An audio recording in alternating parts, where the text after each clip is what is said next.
E aí, meu povo, sejam muito bem-vindos novamente aqui aulas de processo civil com o professor Bruno Garcia Redondo. Para quem ainda não é inscrito no canal, por favor, não se esquece de se inscrever aqui embaixo e apertar o joinha no vídeo. Tema da aula de hoje, prosseguindo aqui em recursos, vamos falar do recurso agravo de instrumento. E a gente já começa agravo de instrumento com um ponto bem polêmico, que é o cabimento do agravo de instrumento, que foi profundamente modificado no Código de 2015.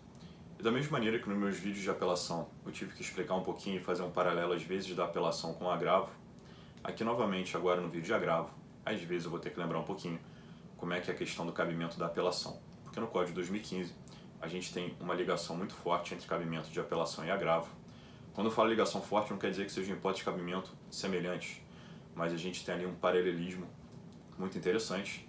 E da mesma maneira que em apelação eu tive que fazer um histórico para a gente compreender a razão da modificação e o que mudou, eu fiz um histórico lá com a evolução dos códigos de processo civil. Da mesma maneira que em agravo eu vou ter que fazer uma evoluçãozinha muito rápida. Para vocês terem uma ideia, no Código de 39 o cabimento era assim: existiam 3 tipos de agravo. Existia agravo de petição, agravo de instrumento e agravo nos autos do processo. E como é que era o cabimento lá no Código de 39? Agravo de petição, vimos no vídeo de apelação, que era para cabimento contra sentenças terminativas. Sentenças sem resolução do mérito, agravo de petição. Se a sentença fosse com resolução de mérito, aí caberia apelação, Código de 39. Segundo agravo que existia no Código de 39, agravo de instrumento. E o agravo de instrumento era contra decisões interlocutórias que estivessem num rol de um determinado artigo. Na época era o artigo 842 do Código de 39. Então as decisões interlocutórias do rol caberia agravo de instrumento, um rol lá de cabimento de determinadas decisões interlocutórias. As demais decisões interlocutórias que não entrassem no rol, elas eram recorríveis pela terceira espécie de agravo, chamado agravo nos autos do processo, no auto do processo. Então você via decisão interlocutória ou era agravo de instrumento ou era agravo lá no auto do processo. Se tivesse no rol, agravo de instrumento; se não tivesse, agravo nos autos do processo. E o terceiro agravo, agravo de petição, era para sentenças e não decisões interlocutórias. A gente evolui para o Código de Processo Civil de 73, e no Código de 73 nós temos a extinção do agravo de petição. Lembrem, sempre que for sentença, passe a caber apelação no Código de 73, seja a sentença com ou sem resolução do mérito, terminativa ou definitiva. Se a sentença, cabe apelação. Então a gente tem a extinção aqui do agravo de petição. Em relações interlocutórias, o Código de 73 manteve a nomenclatura agravo de instrumento para decisões interlocutórias e mudou a nomenclatura do agravo nos autos do processo para agravo retido. Então, contra decisão interlocutória, Código de 73 sempre agravo. Instrumento, e aí o legislador muda a técnica. Instrumento não mais se entrasse no rol. Agravo de instrumento, em vez de trazer um rol de matérias e decisões, o legislador de 73 trouxe hipótese de cabimento com base em conceitos vagos, conceitos jurídicos indeterminados. Vejam, pelo artigo do Código Velho, Código 73, caberia agravo de instrumento sempre que fosse uma decisão interlocutória que pudesse causar dano grave à parte. Então, dano grave, um conceito vago, caberia a argumentação do advogado caso a caso, tentar demonstrar qual era esse dano grave, imediato, quase irreparável, que não poderia se aguardar a vinda da sentença para depois entrar com o agravo retido, lá reiterando o agravo retido. Então, se fosse decisão interlocutória, agravo de instrumento, se você sustentasse por argumentação risco de dano grave, e a tendência dos advogados na prática forense é tentar a reversão sempre imediata, então sempre tentar forçar a barra, digamos assim, para cabimento de agravo de instrumento. Então, agravo de instrumento sendo muito utilizado. Mas, se não coubesse agravo de instrumento, porque não haveria risco de dano grave imediato, de dificílima ou incerta reparação, a decisão interlocutória também deveria ser recorrida de imediato, através do agravo retido. Retido porque você entrava na primeira instância, ele ficava retido nos autos, não era julgado pelo desembargador e ficava lá paralisado. Você agravava nos autos para não precluir, através do agravo retido. Só que ele não era julgado de imediato. Agravava para evitar preclusão. Aí se isso surgia contra aquela decisão interlocutória contra a qual não cabia agravo, o processo continuava prosseguindo. Vinha uma outra decisão interlocutória prejudicial à parte, ela tinha que entrar com outro agravo retido. Se não entrasse com o agravo retido, precluía, mas o agravo retido não era julgado de imediato, então ela ia entrando com vários agravos retidos ao longo do processo. Então você tinha lá 100 decisões interlocutórias em primeira instância, fase de conhecimento, e, por exemplo, 30 agravos retidos. Vinha a sentença Código de 73, e na sentença o sujeito entrava com apelação contra a sentença. E se ele quisesse que os agravos retidos fossem julgados, tinha que reiterar em preliminar de apelação que se julgasse aqueles determinados e específicos agravos retidos. Então veja que interessante, o sujeito apelava contra a sentença e tinha que trazer em preliminar de apelação reiteração do pedido de julgamento do agravo retido da folha 50, da folha 90, da folha 130. Os agravos retidos que não fossem reiterados em preliminar de apelação, precluía-se, perdia o direito, eles não eram julgados. Tá? Então o sujeito tinha que, na verdade, agravar retido e reiterar em preliminar de apelação ou em preliminar de contrarrazões para que o agravo retido fosse julgado antes da apelação pelo desembargador. O agravo, no Código de 73, ele sofreu 3 reformas, então na verdade nós tivemos 4 regramentos diferentes sobre agravo de instrumento e agravo retido. A gente tem a versão original do Código de 73 e depois tivemos 3 reformas em 95, 2001 e 2005. Então o agravo sofreu 4 alterações no Código de 73. E as 4 alterações, ainda que buscassem aperfeiçoar o cabimento, não deixou a doutrina e prática forense totalmente satisfeitos. E o que faz o Código de 2015? Muda novamente o cabimento do agravo de instrumento e, por consequência, o cabimento da apelação. Relembre em vídeo de apelação. Pensando em fase de conhecimento, como é que agora é o cabimento do agravo de instrumento? Decisão interlocutória, cabe contra ela agravo de instrumento. Ok. Se é sentença, cabe apelação. Mas lembrem que pelo vídeo de apelação, Código 2015, na fase de conhecimento vai caber apelação contra a sentença e contra todas as interlocutórias anteriores que não entrarem no rol de cabimento do agravo. Então aqui eu faço o seguinte alerta. O Código de 2015 retoma um pouco a ideia do Código de 39, que o cabimento do agravo de instrumento se dá não mais por conceito vago, igual era no Código de 73, não basta alegar risco de dano imediato, e volta a ter um rol de cabimento. Então, o agravo de instrumento, o rol de cabimento da fase de conhecimento, vem no artigo 1015. Nós temos lá 13 incisos. 13 incisos. 13 temas. Temas que, se a decisão interlocutória versar sobre ele, cabe agravo de instrumento imediato, protocolado em segunda instância. Nos outros vídeos a gente vai ver o procedimento e o processamento do agravo. Mas fato é, entrou no rol, fase de conhecimento, agravo de instrumento. Decisão interlocutória proferida que não verse sobre aquela matéria, sobre aquele tema, decisão interlocutória não é recorrível de imediato. E o Código de 2015 acaba com agravo retido.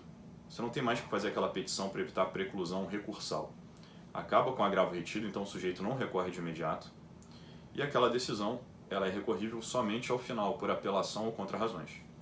Então as decisões interlocutórias da fase de conhecimento que não entrarem no rol do agravo, aguarda-se a sentença, vindo a sentença, apelação contra a sentença e as interlocutórias anteriores que não entraram no rol do agravo. Em vez de você ter que fazer igual no Código Velho, agravo retido e reiterar em preliminar de apelação, agora basta menos recorrer por apelação.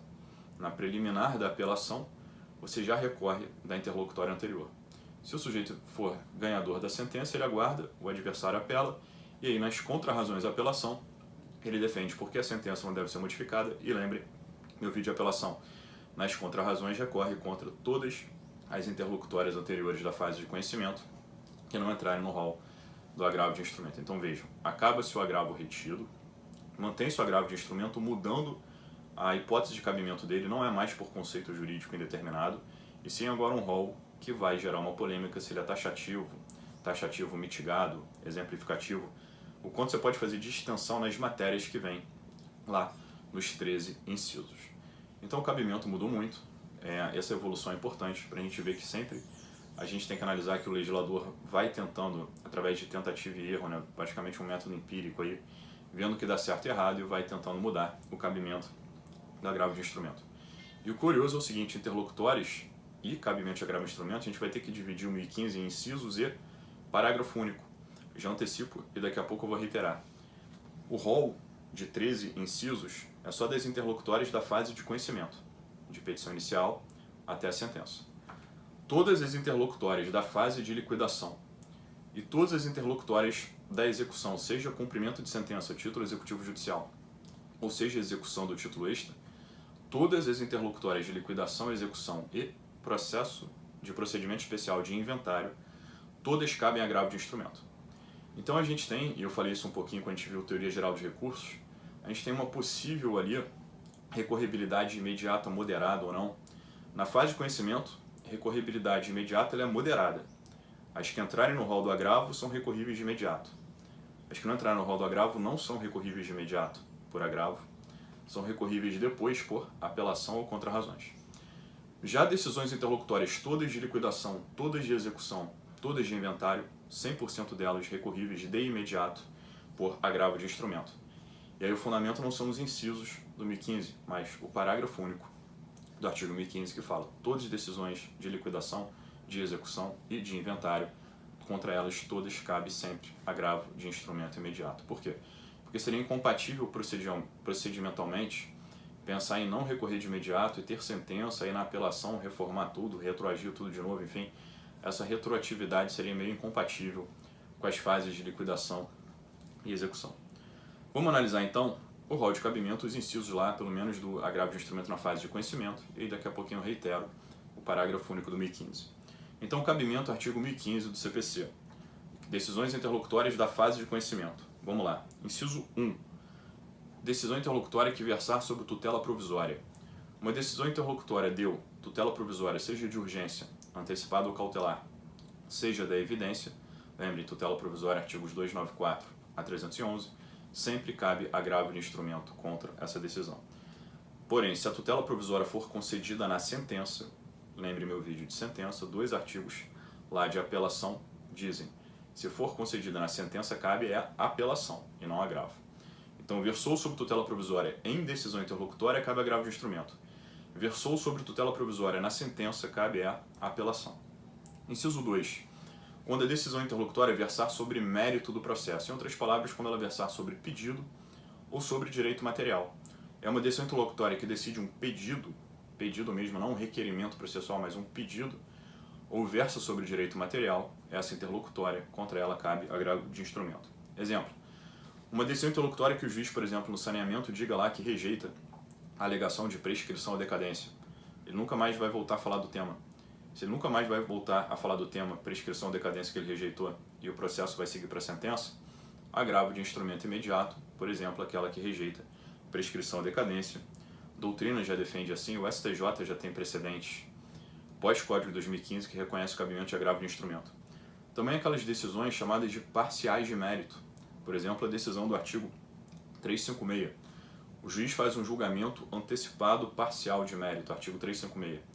Ele já decide alguns dos pedidos cumulados em relação a algumas das partes e determina o prosseguimento do processo apenas para o restante, para o último pedido, para a última parte. Toda essa matéria que já foi resolvida de uma vez é a decisão como se fosse final. Não se chama sentença essa decisão porque, pelo conceito do artigo 203, parágrafo 1º, sentença tem que versar com o conteúdo de 4, 5, 4, 7 e ser a última da fase de conhecimento. Essas decisões, ainda que sejam as últimas sobre aquele pedido para aquelas partes, não são a última da fase de conhecimento, porque o processo vai prosseguir para um restante. Se sentença é só a última, essas aqui são interlocutórias, mas são interlocutórias o quê? De mérito, porque elas decidiram o pedido, julgaram procedente ou improcedente, por exemplo, o dano moral e segue apenas para julgar o dano material, porque, por exemplo, precisava de uma prova pericial. O dano moral já está maduro, já julgou de uma vez, já cabe agravo de instrumento dessa decisão, porque ela versa sobre mérito do processo. Então, decisão que fale sobre interlocutória que fale sobre prescrição e decadência, decisão que faça o julgamento antecipado parcial de mérito, que eu faça uma homologação de uma renúncia parcial, uma transação parcial, reconhecimento de um dos pedidos cumulados, enfim. Então, nós temos ali decisões que falem sobre mérito do processo, o STJ já decidiu e a doutrina acompanha, que cabe agravo de instrumento. Inciso 3. Decisão que rejeita a alegação de convenção de arbitragem. Se a decisão interlocutória rejeita a defesa do réu em contestação, que fala que não deveria correr no judiciário e deveria ir na arbitragem, rejeita significa o quê? O processo vai continuar no judiciário. Então, quando você rejeita a alegação do réu de que deveria ir para a arbitragem, o juiz rejeita uma decisão interlocutória e fala prossiga no judiciário, nunca mais iria para a arbitragem. Então, é necessário um recurso imediato. Recurso imediato é agravo de instrumento. Então, o autor entra com a petição inicial, o réu fala, extinga, porque deveria estar na arbitragem, fizemos uma convenção de arbitragem. O juiz rejeita, o processo prossegue, se o processo prossegue, sentença não era, cabe agravo de instrumento imediato, para tentar convencer o mais rápido possível o desembargador que está errado tramitar no judiciário, para ver se o desembargador extingue o processo perante o judiciário para que o autor ou réu promovam lá na esfera arbitral. Por que apenas a decisão que rejeita a alegação da arbitragem e não a que concorda com a alegação da convenção? Porque a que concorda que tinha que estar para arbitragem, ela é sentença, porque ela vai extinguir o processo. Ela extinguiria o processo por reconhecer a existência de convenção de arbitragem. Essa sentença seria sem resolução do mérito do artigo 485. E a que rejeita o processo, né, porque reconhece a arbitragem, essa sentença contra ela cabe apelação. Então, só a decisão que rejeita a alegação da convenção cabe agravo de instrumento. Porque a decisão que acolhe a alegação da necessidade para arbitragem, ela é sentença. E contra ela cabe apelação. E o STJ, o julgado da Corte Especial que eu vou mencionar daqui a pouquinho, que diz que esse rol do artigo 1015 de incisos da fase de conhecimento, ele pode sofrer uma certa extensão. O STJ chama de taxatividade mitigada, o que a doutrina implica muito, porque se é taxativo, é meio que um taxativo mais ou menos, né? Um taxativo mitigado seria meio estranho. Na verdade, o STJ diz que cabe, de certa maneira, algumas extensões, interpretações extensivas do rol. E uma das interpretações extensivas foi nesse inciso 3. O STJ disse onde se lê versar sobre arbitragem, lê-se também, por exemplo, versar sobre incompetência.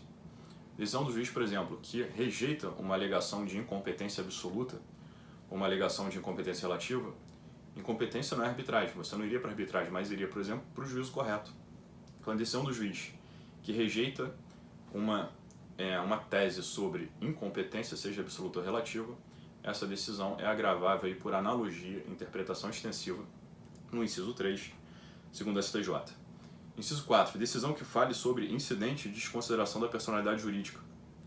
A última decisão que resolve um incidente de desconsideração da personalidade jurídica, essa última decisão interlocutória na fase de conhecimento, contra ela cabe agravo de instrumento. Inciso 5. Decisão que rejeita pedido de gratuidade de justiça ou acolhe o pedido da revogação. Aqui são sempre as decisões contrárias ao pedido da gratuidade. Então, rejeitou o pedido da gratuidade ou havia deferido e no meio do caminho revoga, então nega, indefere, ou revoga ao concedido, se decisão contrária à gratuidade, ela cabe agravo de instrumento. Sempre que vier em decisão interlocutória. Se vier em sentença, cabe apelação. Se revogar a gratuidade na sentença, cabe apelação. Se indeferir a gratuidade na sentença, cabe apelação. Porém, se indeferir ou revogar em decisão interlocutória, aí cabe agravo de instrumento. São apenas as decisões contrárias à gratuidade. É uma repetição da regra do artigo 101, que é o artigo de gratuidade. Por quê? Porque a que concede, contra ela, cabe pedido de revogação. Então não é recurso, a parte tem que pedir revogação pelo artigo 100. Então pede para o próprio juiz revogar. E se o juiz não revogar, aguarda-se, é uma interlocutória que não está no rol do agravo de instrumento, então vai se recorrer ao final por apelação. Então o juiz deu a gratuidade, o sujeito faz, pelo artigo 100, pedido de revogação, o juiz indeferiu a revogação, manteve a gratuidade, não está no rol do agravo de instrumento. Não estando no rol, aguarda-se e recorre ao final por apelação. Então aqui apenas a decisão que seja contrária à gratuidade de justiça que manda o sujeito pagar, tá? Aquela que manda o sujeito recolher custos. Pensa, se o sujeito é hipossuficiente e erradamente está sendo indeferida a gratuidade e a decisão lhe manda arcar com custas e despesas que ele não tem condições financeiras, ele tem que poder recorrer de imediato, porque senão ele não vai poder conseguir se exercitar ali ao longo do processo, tendo que pagar custas quando ele não tem condição. Inciso 6 fala da decisão que determina exibição ou posse de documento ou coisa. Então, cabe agravo contra a decisão que indefere exibição contra a parte, decisão que ex officio determina a exibição contra terceiro, e também a decisão que indefere parcialmente a produção antecipada de prova. Então, essas decisões que falam sobre exibição ou posse de documento ou coisa, também decisão interlocutória agravável por instrumento. Inciso 7, decisão que determina a exclusão de um litisconsorte. Decisão que determina a exclusão de um litisconsorte, contra ela cabe agravo de instrumento, porque sai um litisconsorte, mas prossegue para o restante. Prossegue para o restante, o autor, por exemplo, quer incluir aquele litisconsorte, ele tem que entrar com agravo de instrumento. Inciso 8, decisão que rejeita um pedido de limitação de litisconsórcio. Então, há vários litisconsortes. O CPC diz que quando o litisconsórcio é, por exemplo, multitudinário, pode causar uma confusão, vai contra a eficiência, contra a instrumentalidade do processo. O juiz pode determinar a limitação de litisconsórcio. E aqui cabe agravo de instrumento da decisão interlocutória que rejeitar, inciso 8, do 1015, o pedido de limitação do litisconsórcio. Por quê? Porque o acolhimento gera desmembramento do processo. Quando o juiz acolhe, ele desmembra lá por enunciados do FPPC, do Fórum Permanente de Processuais Civis. Então acolheu, desmembrou, zero prejuízo. Rejeitou o pedido de exclusão, pode causar um tumulto processual, então cabe agravo de instrumento. Inciso 9, decisão tanto que admite quanto que não admite intervenção de terceiros. Então a decisão do juiz que, por exemplo, admite ou inadmite assistência, admite ou inadmite um chamamento ao processo, denunciação da lide, enfim, todas as modalidades lá de intervenção de terceiro, por exemplo, uma desconsideração da personalidade jurídica, são agraváveis, salvo a intervenção de terceiro amicus curiae. Por quê? O artigo 138, que fala sobre amicus curiae, diz que a decisão que admite o amicus é irrecorrível. Então a decisão que indefere a intervenção do amicus curiae é agravável. Já a decisão que admite o amicus curiae, ela é irrecorrível por força do artigo 138. Todas as outras modalidades de intervenção de terceiro, seja para acolher ou rejeitar a intervenção, cabe agravo de instrumento. Inciso 10. Concede, modifica ou revoga efeito suspensivo aos embargos à execução. Embargos à execução, defesa típica de execução de título extrajudicial, e acolhendo, modificando ou revogando o efeito suspensivo à defesa executado, cabe agravo de instrumento. E o STJ faz uma interpretação extensiva também para o caso de indeferir. Então, indefere, ou concede, ou modifica, ou revoga, então, qualquer que seja, em qualquer sentido, a decisão sobre efeito suspensivo dos embargos do executado, agravo de instrumento. Por quê? Porque os embargos de execução têm natureza de processo de conhecimento. E é uma interlocutória na fase de conhecimento. Interlocutória na fase de conhecimento grave, sobre efeito suspensivo ou não da defesa do executado, contra ela cabe agravo de instrumento imediato. Se fosse a outra defesa do executado, impugnação ou cumprimento de sentença, que é a defesa do título judicial e não do extra, seria uma decisão interlocutória em execução, porque a impugnação ou cumprimento de sentença é na própria execução. E decisão, e vem lá, impugnação ou cumprimento de sentença, a decisão que dá ou nega efeito suspensivo a ela, é uma decisão interlocutória em execução. E aí sempre cabe agravo de instrumento pelo parágrafo único do 1015. Então veja, o código aqui ele é muito coerente. Decisão sobre efeito suspensivo de embargos cabe agravo pelo inciso 10, porque é interlocutória na fase de conhecimento gravosa. E a que fala sobre efeito suspensivo da outra defesa também cabe agravo. Cabe agravo também, então fica semelhante, fica justo, fica coerente, mas aí o fundamento é outro, parágrafo único, porque vai ser uma decisão interlocutória já na execução, já que a defesa executada é na execução quando é cumprimento de sentença a título judicial. Inciso 11. Decisão que redistribui o ônus da prova nos termos dos 373, parágrafo 1º, que faz aquela distribuição judicial ou dinâmica do ônus da prova. Seja que redistribui, seja que nega ou indefere um pedido de distribuição judicial. Então o juiz mudou o ônus da prova ou negou um pedido de modificação do ônus da prova, versa sobre 373, parágrafo 1º, essa decisão é agravável por instrumento. E a gente acaba aí no inciso 11, porque o inciso 12 está vetado, foi vetado pelo presidente da República, pela Dilma, quando sancionou o CPC, e o inciso 13 fala em outros casos expressamente referidos em lei. Aí como exemplos aí do inciso 13 a gente tem o artigo 354, parágrafo único, o 356 que eu já mencionei, o artigo 100, primeira parte lá da Lei de Falências, Lei 11.101 de 2005. Então a gente tem aí na fase de conhecimento esse rol. Vejam que 13 incisos, 11 temas, 11 matérias, e por ser um rol, o entendimento majoritário é que o rol é taxativo. Mas taxativo, ainda que seja um entendimento majoritário, para esta doutrina e esse entendimento majoritário não quer dizer que não caiba nunca a extensão. Alguns autores, e aí vai ser corrente minoritária, por exemplo, o professor Nelson Nery Júnior, vai dizer que porque se é taxativo, não cabe nunca interpretação extensiva. Então alguns vão falar que o rol é taxativo mesmo, você não pode mudar uma vírgula, fazer uma analogia, pegar uma outra palavra parecida, por exemplo. Pensem que eu já fiz uma extensão aqui, quando eu falei no inciso 10, concede, modifica, revoga. Eu falei, leia-se uma quarta palavra também, aqui indefere. Então ler essa quarta palavrinha parecida para o professor Nelson Nery, por exemplo, já não seria possível, tá? Mas é um entendimento minoritário. O entendimento majoritário é que, apesar de taxativo, cabe sim alguma interpretação extensiva. E essa alguma interpretação extensiva é corrente majoritária em doutrina, por exemplo, o professor Fred Dier Júnior, Alexandre Câmara, Cássio Carpinella Bueno. Vários autores dizem que, apesar de ser taxativo, às vezes cabe interpretação extensiva, e aí trazem precedentes, por exemplo, súmula 424 do STJ e outros, a lista de serviços lá do decreto anexo que fala sobre ISS em tributário.